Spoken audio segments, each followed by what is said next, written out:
औज़ुबिल्लाहिमिनश्शैतानिर्रजीम बिस्मिल्लाहिर्रहमानिर्रहीम। प्यारे भाइयों, जिस तरह आपको पता है कि हम आज पढ़ेंगे level of biological organisation. Level of biological organisation आज हम पढ़ेंगे। जिस तरह आपको पता है कि ज़मीन की सतह पर मिलियन ऑफ ऑर्गेनिज़म मौजूद है। मिलियन ऑफ ऑर्गेनिज़म ज़मीन की सतह पर मौजूद है। सिंपल ऑर्गेनिज़म से लेकर सिंपल ऑर्गेनिज़म, अगर हम बैक्टीरिया ले लें तो बैक्टीरिया से लेकर बैक्टीरिया सिंपल ऑर्गेनिज़म है। सिंपल क्यों है? क्योंकि ये एक सेल से बना होता है, एक खुलिये से बना है, इसलिए बैक्टीरिया एक सिंपल ऑर्गेनिज़म है। कॉम्प्लेक्स ऑर्गेनिज़म में ह्यूमन आता है। ह्यूमन एक कॉम्प्लेक्स ऑर्गेनिज़म है। कॉम्प्लेक्स का अपना माना है पेचीदा। कॉम्प्लेक्स का माना है पेचीदा। कॉम्प्लेक्स इसे क्यों कहते हैं? क्योंकि इसका बॉडी ज़्यादा खुलियों से बना होता है और वो बायो कॉम्प्लेक्स ऑर्गेनिज़म वो होते हैं जो बहुत ज़्यादा खुलियों से, बहुत ज़्यादा हिस्सों से बना होता है। अगर इंसान की बॉडी देखें तो ये बहुत ज़्यादा खुलियों से और बहुत ज़्यादा पार्ट से बना होता है। सेल पर टिश्यू और फिर टिश्यू के बाद आर्गन, इसी तरह। जिस तरह आपको पता है कि हम लेवल ऑफ बायोलॉजिकल ऑर्गेनाइजेशन पढ़ेंगे आज, तो मैं एक जनरल, आपको आसानी के लिए एक जनरल व्यू देता हूँ। जिस तरह आपको पता है कि सबसे पहले ज़मीन की सतह पर एक एटम मौजूद है। एटम जिस तरह आपको पता है कि तमाम जिंदा और तमाम मुर्दा, जिस तरह इंग्लिश में लिविंग और नॉन लिविंग थिंग जो है, all living and non living thing are made up, all living and non living thing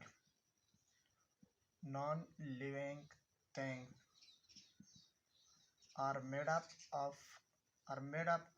small unit are made up of small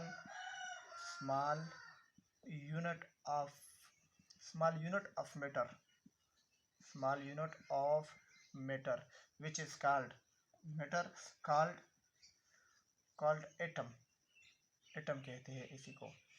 आपको पता है कि दुनिया में जितनी भी चीज़ें मौजूद होते हैं, ख्वाह वो जिंदा हो या मुर्दा हो, ख्वाह वो लिविंग हो या नॉन लिविंग हो, वो सारे लिविंग और नॉन लिविंग ऑर्गेनिज्म जो होते हैं या थिंग जो होते हैं, वो एक छोटे से ज़रात से बना होता है। उस छोटे ज़र्रे का नाम क्या है? वो एटम है।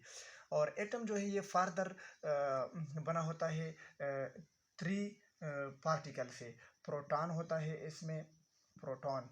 इसके अलावा क्या है? इलेक्ट्रॉन। इसके अलावा न्यूट्रॉन है। इसके अलावा और भी पार्टिकल है, एक्सेट्रा। लेकिन ये जो है इसी को हम फंडामेंटल पार्टिकल ऑफ एटम कहते हैं। ये एटम के बारे में थे। इसके अलावा एटम आपस में कंबाइन हो जाते हैं। इसके बाद इससे एलिमेंट बन जाता है। एलिमेंट, आपको पता है कि एटम आपस में कंबाइन होकर वो एलिमेंट बनाते हैं। डिफरेंट या मेनी एलिमेंट या 2 or more than 2 atom combine, 2 or more than 2 atom, 2 or more than 2 atom, more than 2 atom combine together, atom combine together they form, क्या बनाता है? ये एलिमेंट बनाता है। एलिमेंट आपको पता है कि एटम आपस में मिल जाते हैं तो ये एलिमेंट बनाते हैं। इसके अलावा इंसान के प्यारे भाइयों, जिस तरह आपको पता है कि एलिमेंट, इंसान की बॉडी या लिविंग ऑर्गेनिज्म की बॉडी वो कितने एलिमेंट से बना होता है? वो 16 काइंड ऑफ एलिमेंट से बना होता है। 16 काइंड, यानी 16 किस्म के एलिमेंट से बना होता है। 16 काइंड ऑफ एलिमेंट से बना होता है। लिविंग ऑर्गेनिज्म का बॉडी 16 किस्म के एलिमेंट से 59 से बना होता है। उस 16 एलिमेंट को क्या कहते हैं? इस 16 एलिमेंट को बायो एलिमेंट कहते हैं। Bio element. इसको बायो एलिमेंट क्यों कहते हैं? बायो का मतलब है लाइफ का मतलब है, यानी लिविंग ऑर्गेनिज्म की लाइफ होती है, और एलिमेंट आंसर है वो एलिमेंट जो लिविंग ऑर्गेनिज्म के बॉडी में मौजूद होते हैं। उस एलिमेंट को बायो एलिमेंट कहते हैं।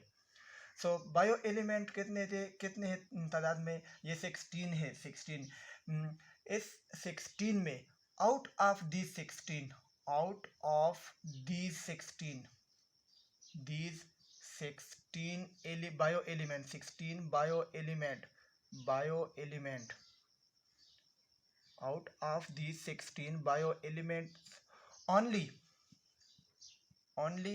6 make 99% 99% of cell protoplasm cell protoplasm cell का प्रोटोप्लाज्म जो है ये 99% ओनली 6 एलिमेंट बनाते हैं।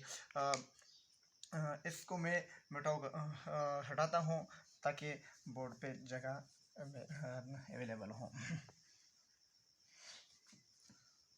हमने पढ़ा कि 99% बॉडी जो है वो 6 एलिमेंट बनाते हैं। 6 एलिमेंट, वो 6 एलिमेंट कौन कौन से हैं, उसका नाम हम किस तरह याद करते हैं।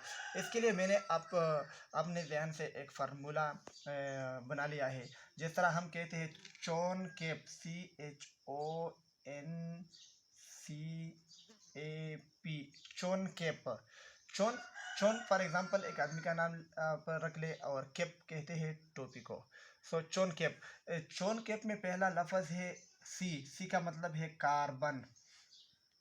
दूसरा जो है वो है H का मतलब है हाइड्रोजन। तीसरा जो लफ्ज है ये है ऑक्सीजन।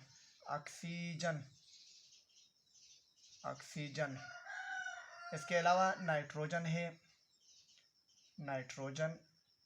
और इसके अलावा कैल्शियम, Ca का मतलब है कैल्शियम, और एक है फास्फोरस, PHOS,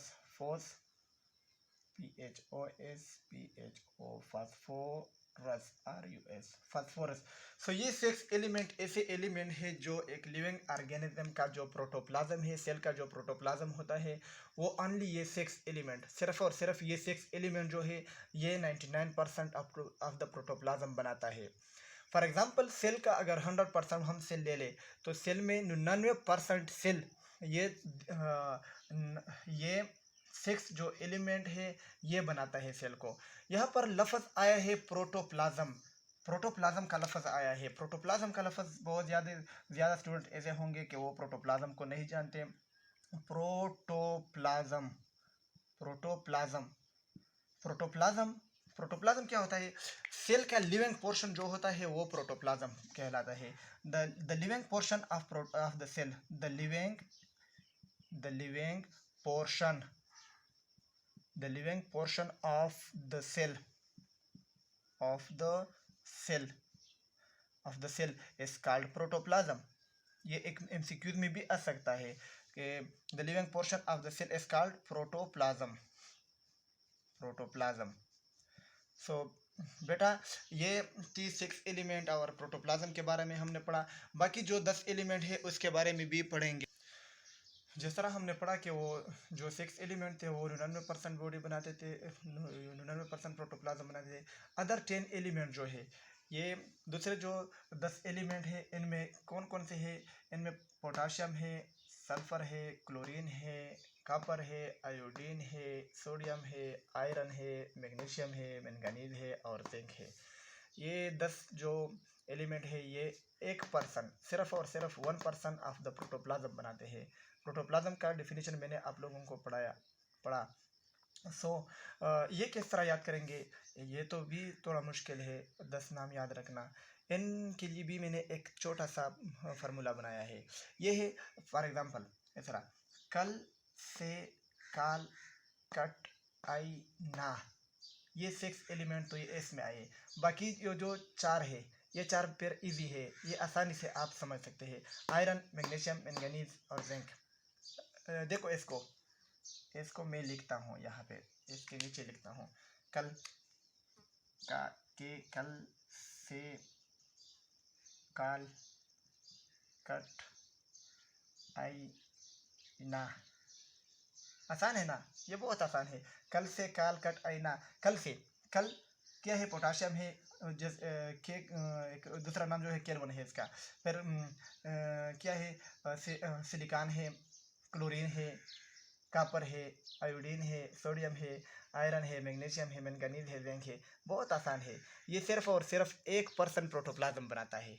लिविंग सेल का या सेल का जो प्रोटोप्लाज्म है ये 1% बनाता है, ये 10 एलिमेंट। इसके बाद मॉलिक्यूल एंड कंपाउंड है। तो मॉलिक्यूल और कंपाउंड किसे कहते हैं, ये किस तरह है। हमने पढ़ा है कि जब एलिमेंट या एटम आपस में मिल जाते हैं तो वो मॉलिक्यूल और कंपाउंड बनाते हैं। क्या बनाते हैं, मॉलिक्यूल और कंपाउंड। सो जब बायो एलिमेंट आपस में मिल जाते हैं, bio element combine together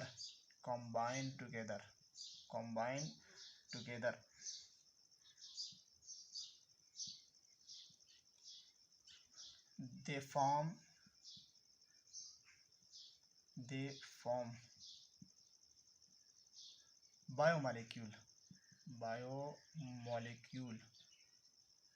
biomolecule बनाते हैं। बायोमोलिक्यूल कौन कौन से हो सकते हैं। बायोमोलिक्यूल इस तरह बहुत से ज़्यादा है, लेकिन बायोमोलिक्यूल के फिर हम 2 टाइप्स पढ़ेंगे। 2 टाइप्स ऑफ बायोमोलिक्यूल पढ़ेंगे। 2 टाइप्स ऑफ बायोमोलिक्यूल पढ़ेंगे। बायोमोलिक्यूल 2 टाइप्स ऑफ बायोमोलिक्यूल है। कौन कौन से है। नंबर 1 है माइक्रोमोलिक्यूल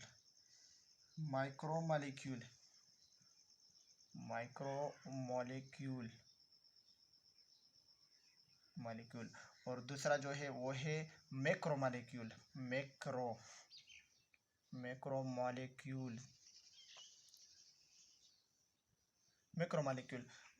और मैक्रो का मतलब क्या है। क्या है, वो मॉलिक्यूल जो क्या करते हैं, जो लो मॉलिक्यूलर वेट रखता है एक बॉडी में। लो मॉलिक्यूलर वेट से क्या मुराद है। Low molecular weight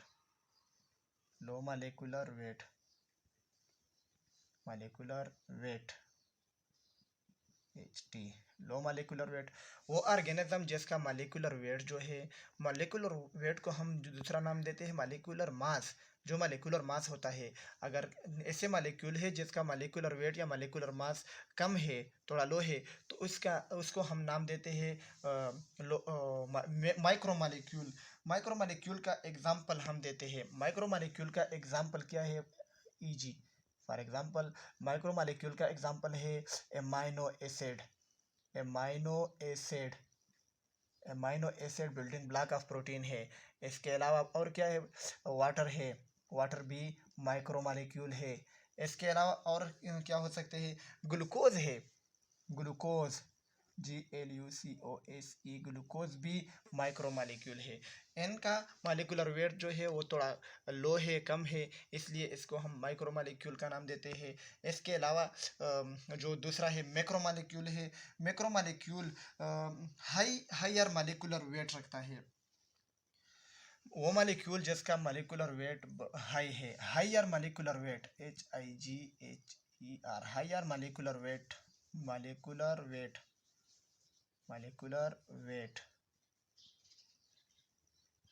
higher molecular wait.